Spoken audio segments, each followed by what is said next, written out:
Gabi na naman. Ano kayang ulam natin ngayong gabi? Ano na lang Wala kaya? akong maisip. Yung malunggay na may sardinas. Sardinas na may malunggay. Uy, masarap yun. O sige, yun na lang yung ulam natin. Total, may sardinas naman doon sa kusina. Kumuha na lang kayo ng malunggay. Oh. May malunggay naman tayo dyan eh. Kuha na lang kayo doon. Tuloy. Tara. Gabi na eh. Hindi mo na lang yun, oh. Yan, oh.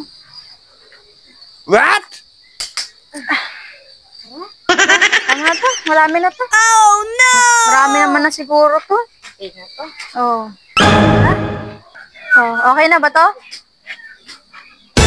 Marami na yan. Malunggay lang kako. Dahon ng malunggay. At pati yung tangkay niya, kinuha nyo. Kasama ba natin to sa ulam natin? Malunggay rin yan eh. Di mo Ano naman ba kasi yan? sinabi na dahon. Kaya sa ngayong inano namin. Kailangan ba sasabihin ko lahat? Ito lang dahon lang. Ilalahok mo ba yung yung tangkay? Ano ba naman yan? Iluluto ko to. Ulamin nyo lahat ha. Ano ba naman yun?